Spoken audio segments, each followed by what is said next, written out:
He slept without clothes, but what he woke up to left him speechless.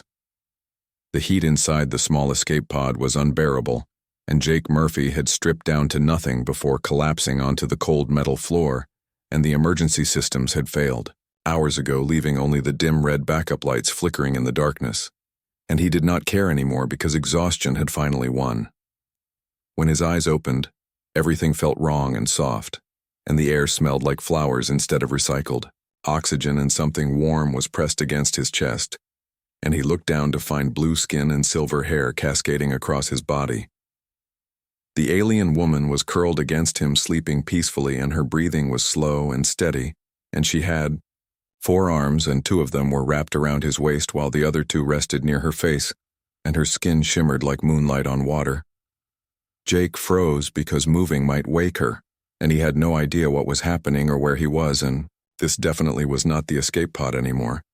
And the room around him looked organic, with walls that pulsed gently like they were breathing, and bioluminescent patterns danced across the ceiling in soft greens and blues.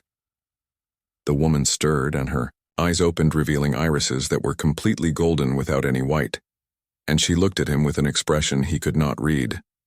And then she smiled, showing teeth that were just slightly too sharp. She spoke in a voice that sounded like music, and he did not understand a single word. But somehow he knew she was asking if he was okay, and he nodded slowly because what else could he do? She sat up gracefully, and he realized she was tall and easily 7 feet, and her body was lean and powerful, and she wore minimal clothing that looked like it was made from living vines. And she reached out with one hand and touched his forehead gently, and suddenly images flooded his mind.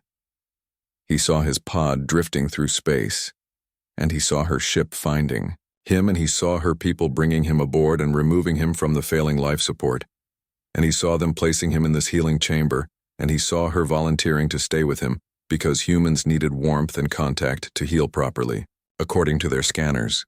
The images faded, and she was looking at him with concern in those golden eyes, and she gestured to herself and said something that sounded like rain on leaves, and he understood somehow that this was her name, and he pointed to himself and said, "Jake."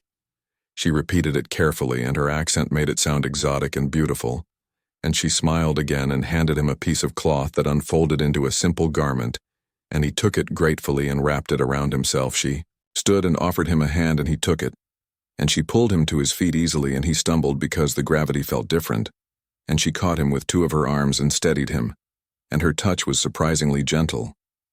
She led him through a doorway that opened like a flower blooming, and they entered a corridor that curved gently upward, and other aliens were walking past, and they all looked similar to her, with blue or purple skin and multiple arms, and they all stared at him with open curiosity.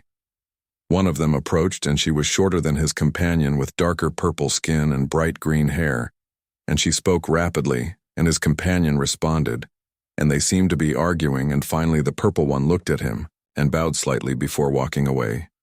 His companion tugged his hand, and they continued walking until they reached a large open space that looked like an observation deck, and through the transparent wall he could see stars streaming past and a massive planet looming in the distance, and it was covered in swirling clouds of pink and orange.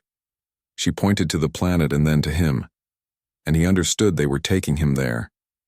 And she pulled up a holographic display from a console, and images appeared showing cities made of crystal and forests with trees that touched the sky, and oceans that glowed with their own light. More aliens entered the observation deck, and they gathered around him speaking in excited tones, and one of them was male, and he was even taller with 4 arms that were much more muscular, and he looked at Jake with what seemed like respect and bowed deeply. A smaller alien approached, and she had white skin instead of blue, and her hair was black as space, and she carried a device that she pointed at him, and it hummed softly, and she studied the readings and nodded and spoke to his companion, who smiled with obvious relief. They brought him food on plates that looked like they were carved from gems, and the food itself was strange and colorful, but it smelled amazing, and he ate carefully, and everything tasted like nothing he had ever experienced before, and it was delicious. His companion sat beside him and ate her own food, and she kept glancing at him as if making sure he was real, and he realized she had probably saved his life and stayed with him while he was unconscious. And the thought made something warm spread through his chest, After the meal, she took him to another room, and this one had a window that looked out into space, and there was a bed that seemed to be made from soft moss. And she gestured to it, and then to herself, and then to the door. And he understood she was asking if he wanted her to stay or go. He pointed to her and then to the spot beside him, because the truth was he did not want to be alone. And she smiled, and her whole face lit up, and she settled onto the moss bed and patted the space next to her.